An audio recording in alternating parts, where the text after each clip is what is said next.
얘가 당시에는 즐거워 보이지 않고 슬퍼 보이나 후에 그로 말미암아 연단받은 자들은 의와 평강의 열매를 맺느니라. 아멘. 한 번 더 읽습니다.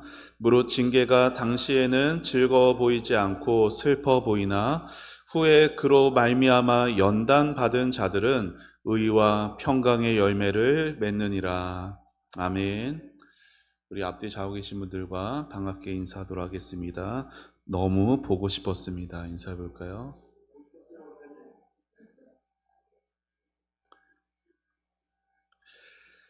오늘 어떤 성도님이 목사님과 상담을 하게 되었습니다. 그 성도님이 목사님에게 이러한 질문을 합니다. 목사님, 저에게는 상처가 너무나 많습니다. 제 인생이 왜 이렇게 괴롭죠? 제가 왜 이런 십자가를 져야 하는 건가요? 이런 어려운 시련과 문제가 없는 곳이 좀 없을까요? 그런 곳에서 좀 살고 싶습니다. 그때 목사님이 이렇게 대답을 합니다. 성도님, 이 세상에 그런 곳이 딱 한 곳 있기는 합니다. 어딜 것 같으세요? 바로 무덤입니다. 이 세상에서 상처도 고통도 없는 곳은 바로 무덤밖에 없습니다. 여러분, 이게 무슨 말인가요? 기독교의 진리는, 저를 한번 따라해 보시죠. 십자가 없이는 영광도 없다. 이게 무슨 말이야? 고난 없이 영광이 없다라는 것이에요. 성경을 보게 되면 하나님께 사랑을 많이 받은 사람들이 나옵니다. 그런데 하나님께 사랑을 많이 받은 사람들의 그 삶들을 이렇게 보게 되면 참 가시밭길을 그렇게 걸어왔던 모습들을 보게 되죠. 그래서 우리에게는 이러한 의문이 생길 때가 있어요. 아니, 우리를 사랑하신다면서, 하나님이 우리를 사랑하시는데 그 하나님이 왜 굳이 그 슬픔과 괴로움 속으로 우리를 밀어 넣으시는 걸까? 아니, 하나님 전능하시니까 얼마든지 하시려고 하기만 한다면 내 모든 고통들 얼마든지 다 단번에 없애버리실 수 있지 않는가? 그런데 왜 내가 이런 고난 당하도록 내버려 두시는 걸까? 여러분, 우리가 항상 완벽하게 거룩하고 깨끗하여 하나님만을 오로지 바라보며 살 수 있다면 하나님은 우리에게 고난을 허락하실 이유가 없을 거예요. 그런데 슬프게도요, 인간은 그런 존재가 아닙니다. 아무리 신령한 성도여도요, 편안한 환경 속에 계속 오래 지내다가 보면은 그 마음이 점점 무뎌져 가게 돼요. 그리고 쉽게 부패해지기 마련입니다. 우리 다 세상에서 형통하고 아무 문제 없는 삶 살기를 바라는데, 그런 인생의 형통함은 오히려 때로는 우리의 영혼을 느슨하게 만들어서요, 나도 모르는 사이에 서서히 나도 인식하지 못할 만큼 하나님과 멀어지게 할 수도 있습니다. 여러분, 우리가 은혜를 받아가지고 은혜 가운데 살 때는요, 하나님의 관점으로 우리 자신을 바라볼 수 있고 하나님의 관점으로 세상을 바라볼 수가 있어요. 그렇게 되면은 세상에서 중요하게 여기는 것들, 돈, 명예, 세상의 편안한 안락한 그런 삶들이 그게 중요한 게 아니구나라는 걸 깨달을 수가 있어요. 그런데 은혜가 떨어지게 되면은, 은혜가 식어지게 되면요, 은혜 받았을 때 중요하지 않게 여겼던 앞서 말한 돈이나 명예나 안락한 삶들이 다르게 보이게 됩니다. 어떻게요? 그게 점점 더 중요해져 가게 된다는 거예요. 그러면은 그것도 중요하고 영적인 삶도 중요하고 이게 같이 갈 수가 없어요. 그래서 은혜가 식어져 가게 되어서 세상에 있는 것들이 점점 중요해져 가게 되면은 뭐가 덜 중요해져 가게 될까요? 영적인 삶이 점점 소홀해져 가게 됩니다. 그러면 영혼이 더 어두워져 가고요. 더 죄를 가볍게 여기면서 세상에 점점 집착해 가는 삶을 살아가게 됩니다. 여러분, 이렇게 은혜가 식어지게 되면은 그 결과가 어떻게 될지, 내가 은혜가 충만할 때는 이 은혜가 계속될 것 같거든요. 근데 이 은혜가 식어지게 되면은 어떻게 될지 나는 잘 모르는데 누가 아실까요? 하나님이 아세요. 그래서 우리가 은혜에서 멀어지지 않도록 하나님은요, 우리 인생의 때로 고난들을 두십니다. 우리 힘으로는 도저히 해결할 수 없는 그 슬픔들을 우리 인생 곳곳에 때로 두시는 거예요. 왜요? 그렇게 함으로 하나님을 의지하지 않고는 내가 살 수 없다라는 걸 깨닫게 하시려고 그렇게 잠시 두시는 것이에요. 한 어머니가 있었어요. 어머니에게는 아들이 있었습니다. 너무나 사랑하는 아들이. 그런데 그 아들이 참 장난이 심한 아들인 거예요. 어찌나 장난이 심한지 집안이 조용할 날이 없었습니다. 어느 날 어머니에게 전화가 한 통 걸려옵니다. 아들이 공공기물을 파손해가지고 경찰서에 잡혀 있다라는 거예요. 그 엄마가 너무나 놀라가지고 자기가 뭘 신은지도 모른 채 막 경찰서로 막 뛰어갔어요. 경찰서 문을 열자 저쪽 구석에 기다렸다는 듯이 아들이 벌떡 일어납니다. 두려움에 떨고 있는 그 아들을 보면서 엄마의 마음은 어땠을까요? 얼마나 혼자 저기서 무서웠을까? 당장이라도 달려가서 괜찮냐고 두려웠지 엄마가 와서 끌어안아주고 싶었는데 엄마가 그 마음을 꾹 참아요.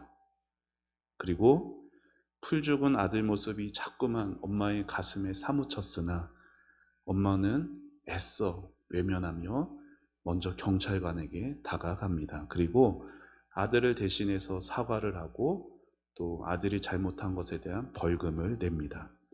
그리고는 아들의 손을 잡고 경찰서를 나와요. 그리고는 다시는 이런 일을 하지 않도록 눈물이 쏙 빠지도록 혼쭐을 내야겠다 생각을 합니다. 그래서 집에 오자마자 회초리를 들고 아들을 호되게 야단을 칩니다. 여러분, 여기 있는 이제 대부분 부모님들이신데 자녀를 때리면은 누가 더 아픕니까? 네, 부모의 마음이 더 아픕니다. 저는 몰랐어요.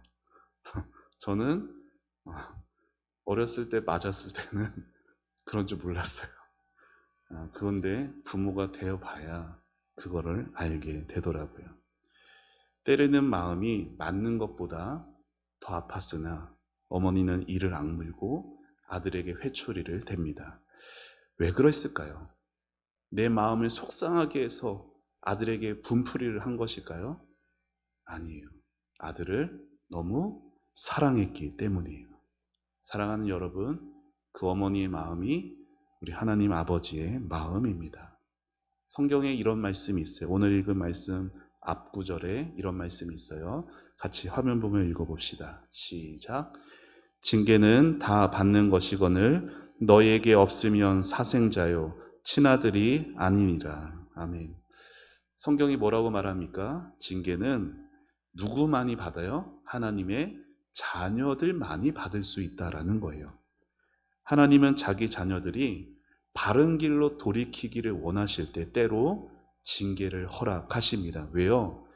너무나 사랑하는 나의 자녀들이기 때문에 어느 부모가 자녀가 잘못된 길로 가는데 그냥 두고 보고 내비두고 쳐다만 보는 부모가 어디 있겠어요? 하나님도 그러하시다라는 거예요. 물론 우리가 하나님의 징계를 받을 그 당시에는 징계는 하나님의 자녀에게만 주어지는 거야. 그러니까 내가 징계받으니까 이것은 하나님에게 자녀에게만 주어지는 것이니 특권이다라는 생각이 안 느껴집니다.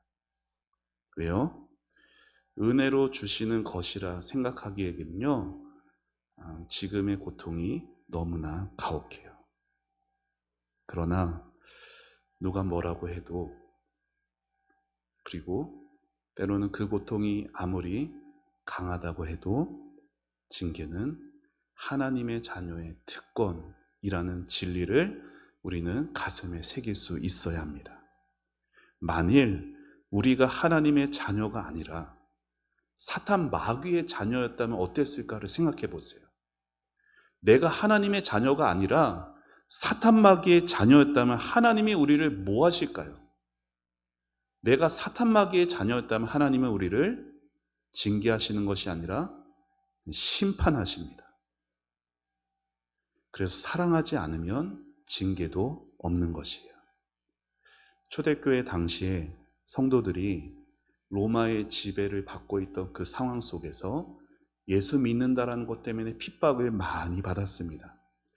로마는 콘스탄틴 내제가 국교로 그 기독교를 인정하기 전까지 참 많은 핍박을 받았어요.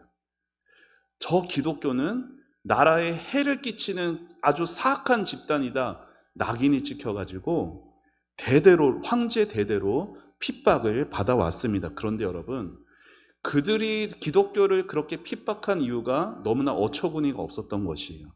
64년의 네로 황제 때는 로마의 9일간 대화재가 있어서, 당시에 로마는 이렇게 막 다닥다닥 붙어 있던 그런 구조여가지고 불이 삽시간에 번져서 엄청나게 큰 피해가 났어요. 그런데 그 황제가 자신의 탓으로 올까봐 누구를 지목했어요? 그리스도인들을 지목했죠. 그래서 그리스도인들이 엄청난 핍박을 당했어요. 근데 네로 황제 그 100년이나 더 지나서 166년에 그때도 로마에 큰 오늘날의 코로나 같은 대역병이 창궐하게 되었는데, 그때도 어떻게 했느냐? 저 그리스도인들은 자기네 신 하나님만 섬기더라. 로마 사람들이 섬기는 그 많은 우상들, 그 신들을 같이 섬겨야 이런 병이 안 왔을 텐데, 그리스도인들을 탓하면서 그들을 핍박했습니다. 그래서 오랜 기간 동안 많은 성도들이요, 고난을 당하고 순교하기도 했어요. 여러분, 이렇게 억울한 고난을 당했던 성경의 인물들, 또 우리 믿음의 선진들, 그들을 보면 아무 죄가 없어도 이 땅에서 고난 받을 수도 있다라는 걸 알게 되죠. 예수님도 그러셨잖아요.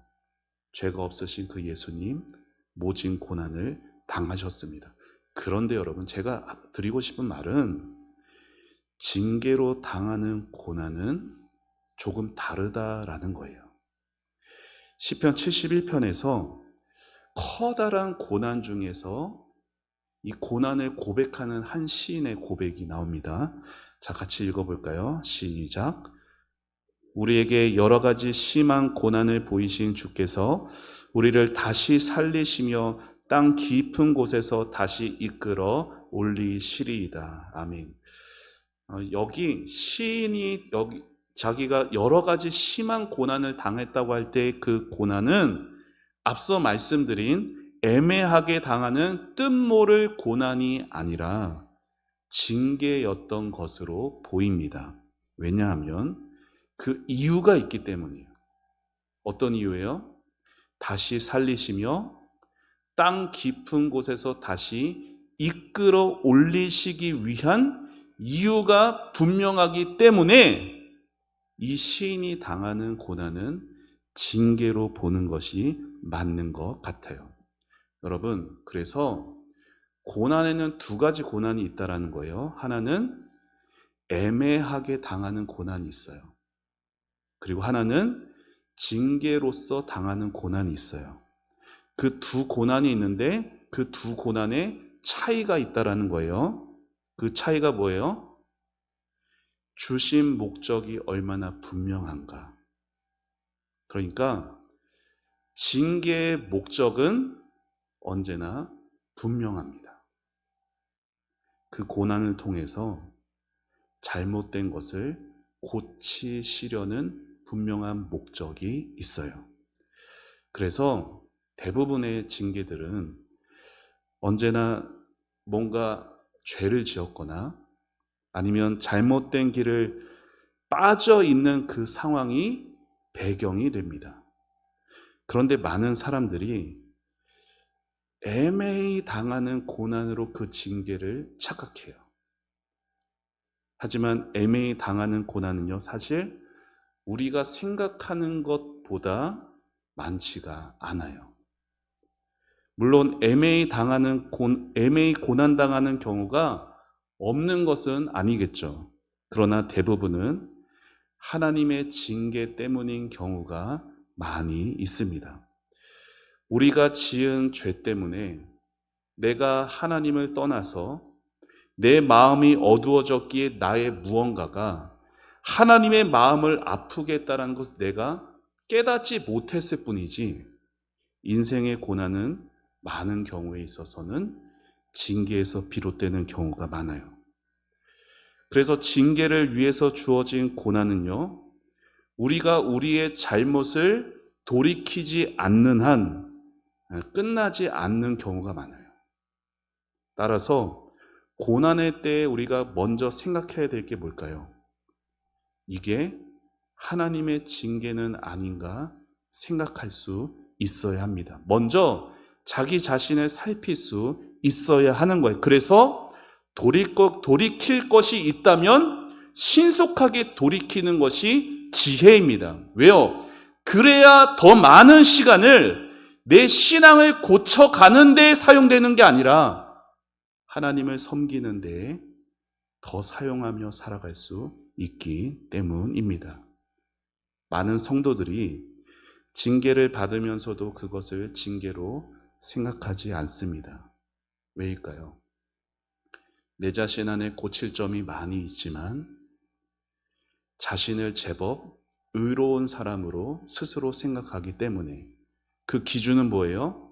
하나님의 말씀이 기준이 된 게 아니라 다른 사람, 내가 적어도 저 성도보다는 신앙생활을 제대로 바르게 하고 있으니까 나는 괜찮게 그렇게 여기는 것입니다. 그래서 우리에게 뭐가 필요하느냐? 저를 따라해 보시죠. 나를 제대로 볼 수 있어야 한다.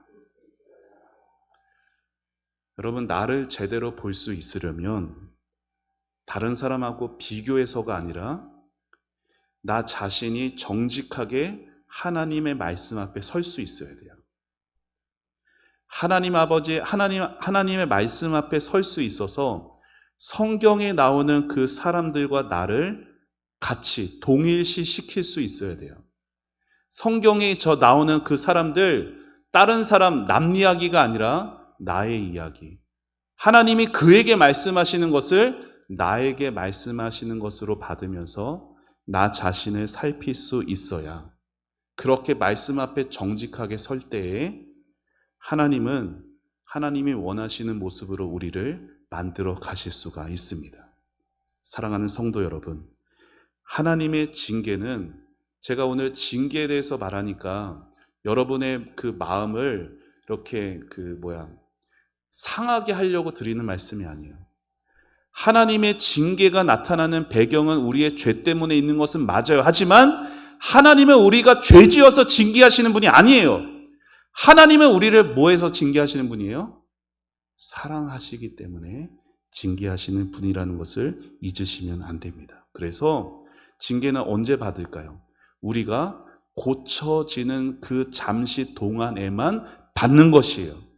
그러나 아무리 이런 성경의 진리를 우리가 듣게 되더라도 이 감정이라는 것은요, 사람의 마음이라는 것은 거기에 쉽게 이렇게 가기 어려울 때가 있어요. 아무리 이것이 하나님이 나를 사랑하셔서 내게 잠시만 영원히 지속되는 게 아니라, 심판이 아니라 나를 사랑하셔서 잠시만 허락되는 것을 알아도 우리의 마음은 서러울 수 있어요. 그래서 때로는 하나님을 향해 원망의 마음이 들 수도 있어요.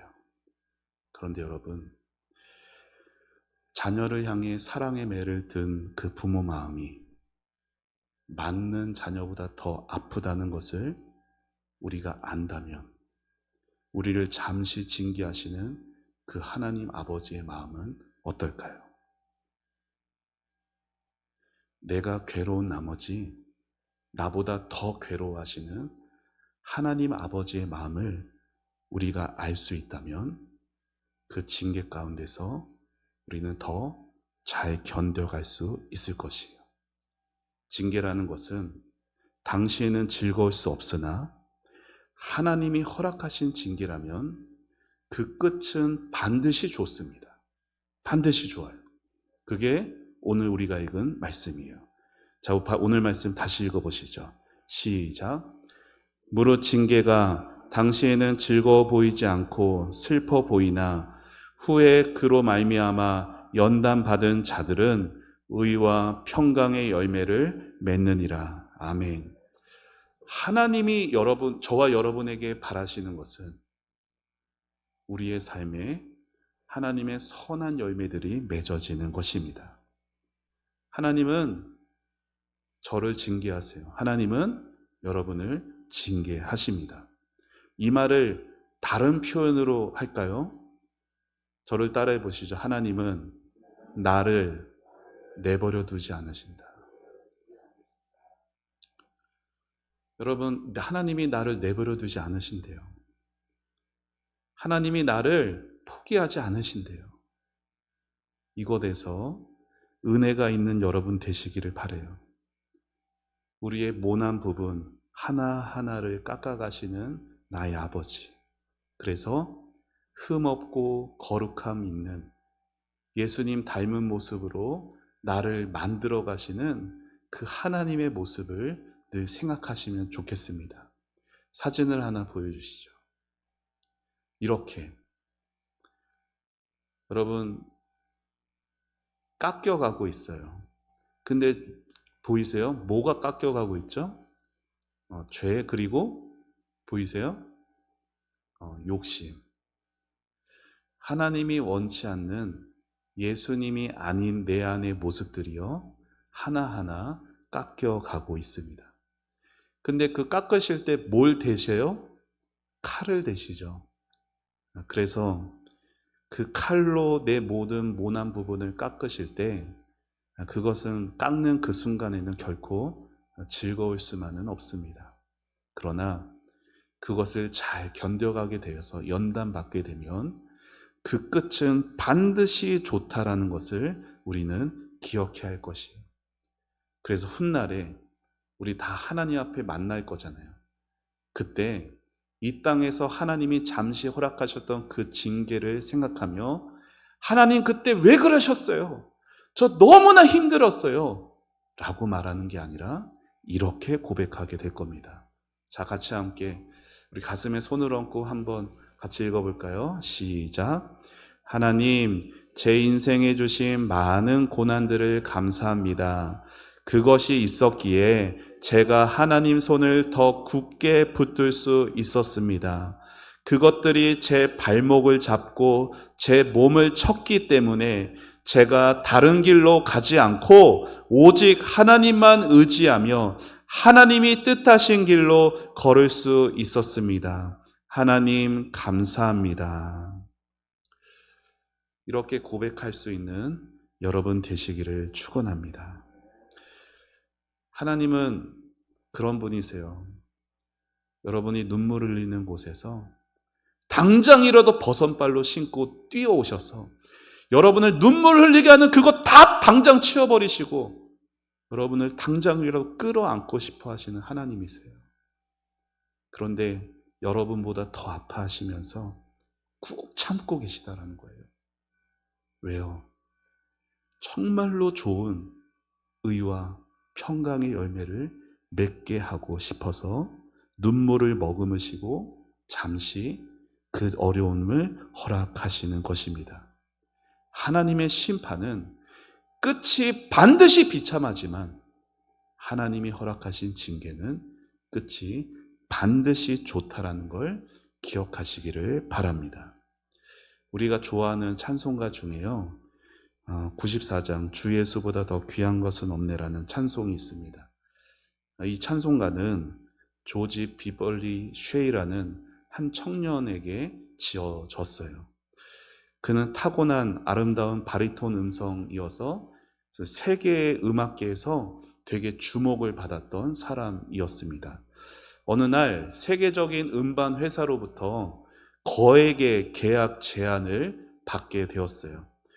그는 한 번의 선택으로 부와 명예를 얻을 좋은 기회를 얻게 되었죠. 그런데 그때 그의 어머니가 아들이 매일 앉아서 피아노 연습을 하던 그 피아노 위에 한 장의 종이를 올려두었습니다. 아무 말도 하지 않고. 그 종이에는 다음과 같이 적혀 있었어요. 같이 읽어볼까요? 시작. 주 예수보다 더 귀한 것은 없네. 이 세상 명예와 바꿀 수 없네.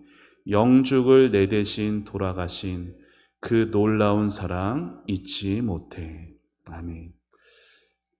조지는 이 가사를 보고 한동안 깊은 침묵에 빠집니다. 그리고 곧 눈물이 흐르기 시작합니다. 그리고 하나님 앞에 무릎을 꿇고 이렇게 기도를 하는 거예요. 하나님, 제 마음 안에 아직도 세상의 유혹이 너무나 큽니다. 하지만 주 예수보다 더 귀한 것은 정말로 없습니다.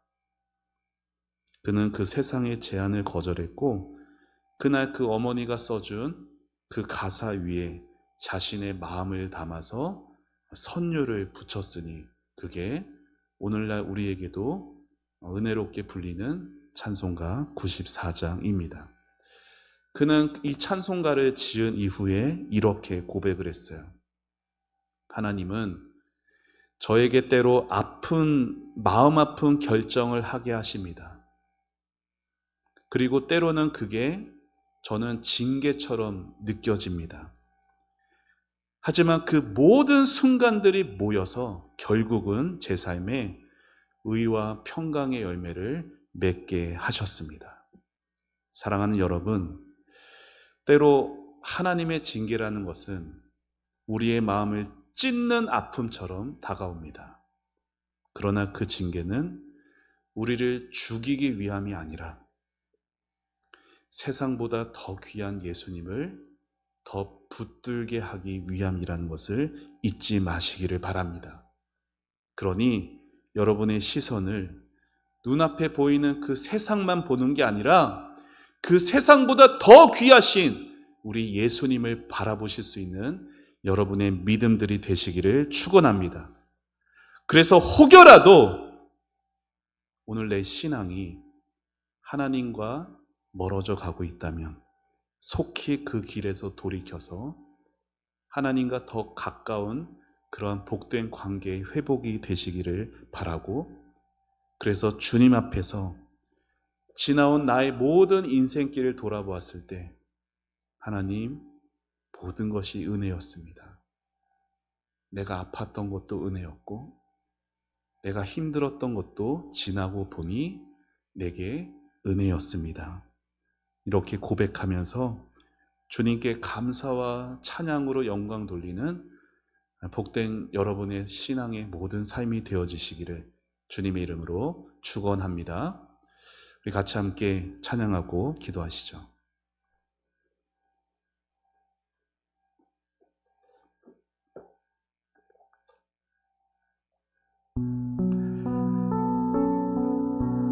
우리의 모든 인생이 하나님의 은혜라는 것을 우리 같이 함께 믿음으로 고백하며 나아가기 원합니다.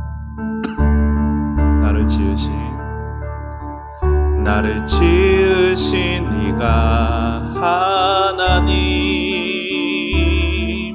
나를 부르신 이가 하나님, 나를 보내신 이도 하나님, 나의 나 된 것은 다 하나님 은혜라. 나의 달려갈 길 다 가도록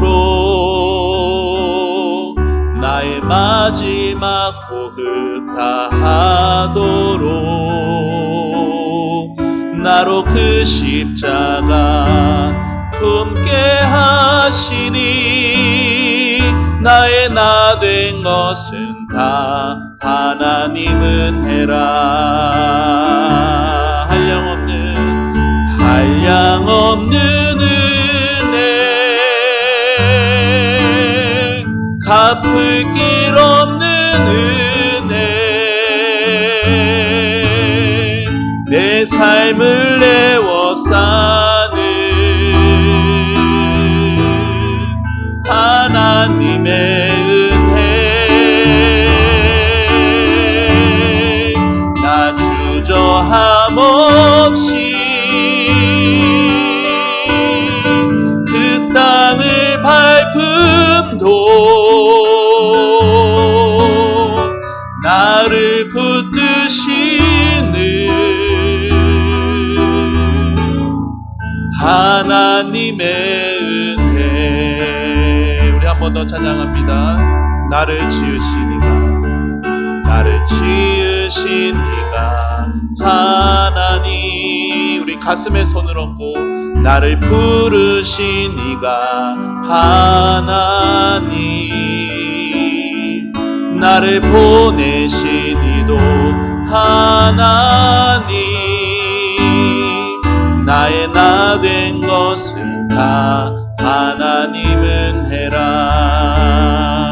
나의 달려갈 길 다 가도록 나의 마지막 호흡 다하도록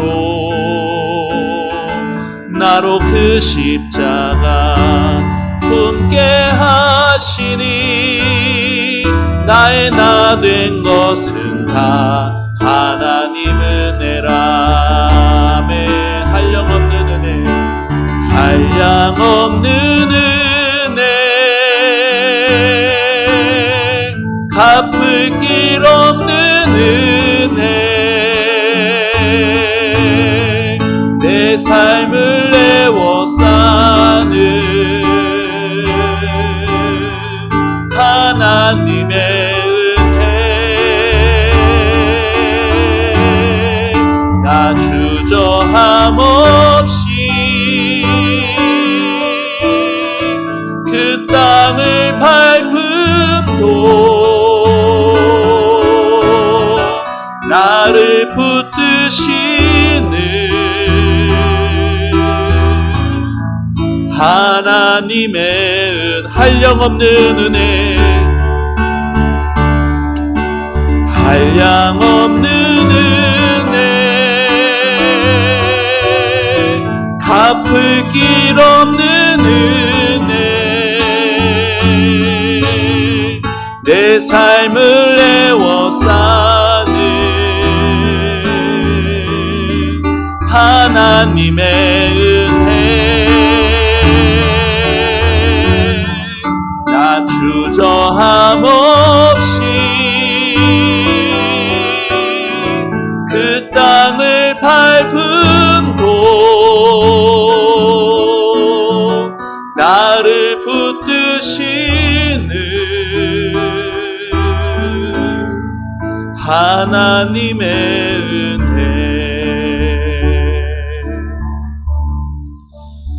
시간 우리 말씀 생각하며 같이 기도하기 원합니다.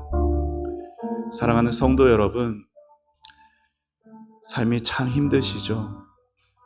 삶이 참 고되고 때로는 앞이 캄캄하고 마음에 남에게 다하지 못할 그런 남 모르는 그러한 깊은 슬픔들이 우리 안에 있습니다. 이것을 다 하나님의 징계라고 말할 수도 없지만 또 이것을 다 하나님의 징계가 아니라고도 말할 수 없을 것이에요. 이것이 정말 하나님의 징계인지 아닌지 우리가 미처 깨닫지 못하더라도 하나님이 바라시는 것은 먼저 하나님의 말씀 앞에서 자신을 바라보는 것입니다. 정말로 정직하게 내가 가장 소중히 여기는 것은 무엇인지, 정말로 정직하게 세상과 예수님 사이에서 나는 무엇을 선택하며 살아왔고 무엇을 선택하며 살아갈 것인지 말씀은 오늘도 우리에게 묻고 있습니다. 어느 누가 자신 있게 나는 항상 예수님만 선택합니다라고 말할 수가 있을까요? 아니요. 우리는 그렇게 항상 그러지 못하는 연약한 죄인입니다. 그래서 때로 하나님은 눈물을 머금으시고 우리를 너무나 사랑하시기에 때로는 잠깐 징계를 허락하십니다. 우리를 미워해서가 아니라, 우리를 죽이시기 위해서가 아니라 우리를 살리시기 위해서, 우리를 고치시기 위해서, 우리의 삶에 의의 평강의 열매를 맺어주고 싶어 하셔서 우리의 좋으신 아바 아버지께서 그런 시간을 잠시 두십니다. 하나님께 우리가 기도할 것은 하나님 괴롭습니다, 힘듭니다, 그렇게 고백하셔도 좋습니다. 정직하게 나아가셔야 합니다. 하지만 잊지 말아야 할 것은 하나님이 나를 내버려 두시지 않으시고 하나님이 나를 사랑하신다라는 것을 오늘 말씀을 통해 들었으니 하나님의 마음을 제 마음 가운데 주옵소서. 하나님의 심정으로 연단받게 하시고 그 모든 징계를 할지라도 좌절하지 않고 낙심에 빠지지 않고 하나님을 다시금 바라보게 하여 주옵소서. 주 예수보다 귀한 곳 없는 삶 살게 하여 주옵소서. 내 모든 삶 하나님의 은혜로 나를 감싸고 있고 내 모든 삶 하나님의 은혜가 나를 붙드시고 계시다라는 것을 깨닫게 하여 주옵소서. 이 고난 가운데서 하나님의 살아계심을 만나게 해주시고 하나님의 사랑하심을 경험하게 하여 주옵소서. 이 고난 잘 이겨내게 하여 주시고 견뎌내게 하여 주시고 통과하게 하여 주옵소서. 하나님 기뻐하시는 아름다운 열매를 맺어가게 하옵소서. 우리 다같이 주님의 이름 부르며 기도하며 나아갑시다. 주여,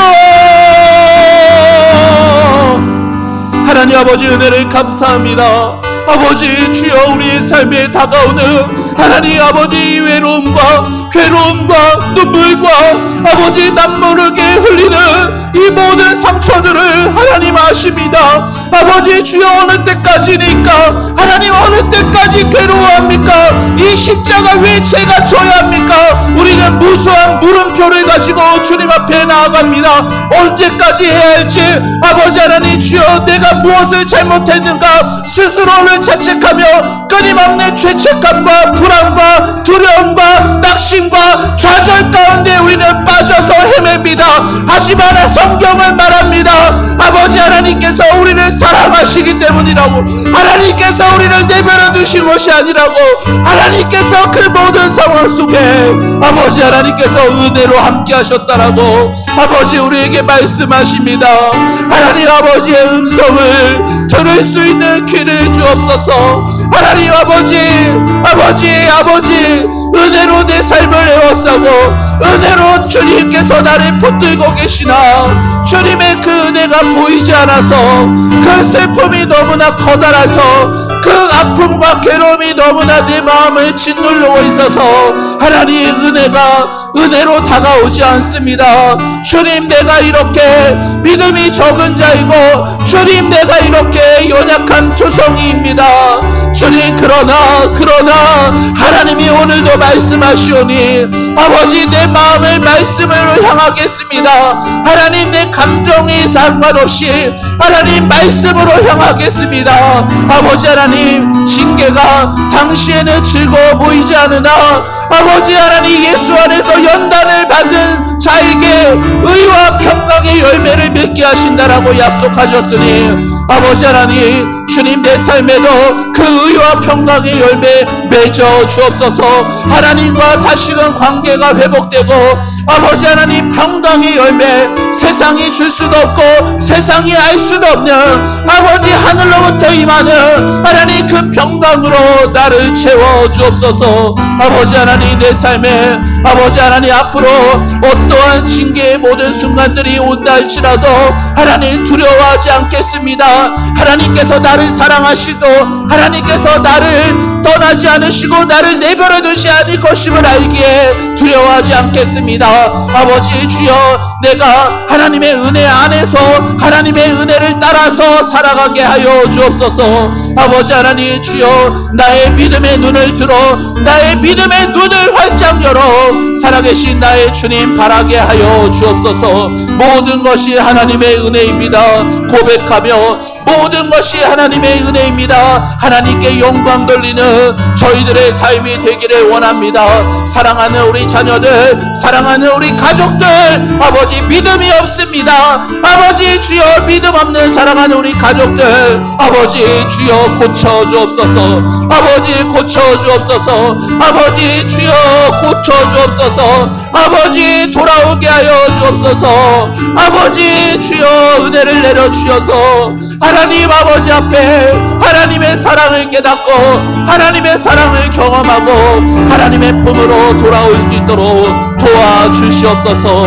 하나님, 나를 만드시고 나를 지으시고 아버지 내 삶에 아버지 여전히 주님의 십자가를 지고 가게 하시는 그 하나님의 다음 없는 사랑, 그 은혜, 그 아버지 포기하지 않는 아버지 끝없는 아버지 멈출 수 없는 그 사랑을 아버지 하나님 주여 나에게 부어주시니 감사합니다. 사랑하는 우리 조원의 성도들, 하나님 아버지 인생에 당하는 모든 시련들 앞에서 모든 고난들 앞에서 아버지 하나님의 사랑의 음성을 듣게 하여 주시고 아버지 하나님 주여 나보다 더 아파하시는 하나님 아버지의 그 심정이 느껴지게 하여 주시고 아버지 하나님 잘 인내하게 하여 주옵소서. 잘 인내하게 하여 주옵소서. 잘 인내하게 하여 주옵소서.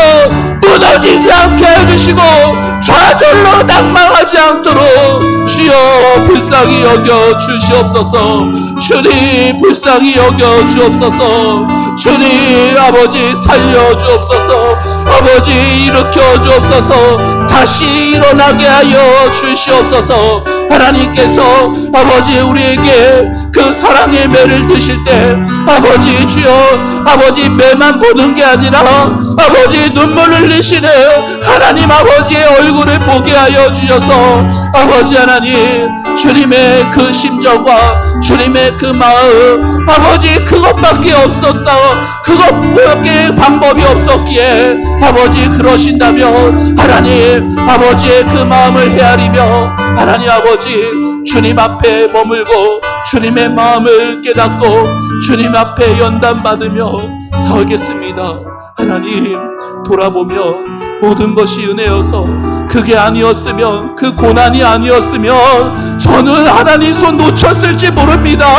주님 그 건강이 약해지지 않았으며 주님 그 물질의 문제가 아니었으며 아버지 하나님 이보다 저희 신앙은 더 무너졌을지 모릅니다. 하나님 나보다 나를 더 잘하시는 그 하나님이시오니 아버지 내 삶에 가장 좋은 것으로 아버지 역사하시는 분을 신뢰하며 아버지 믿으며 나아가게 하여 주옵소서.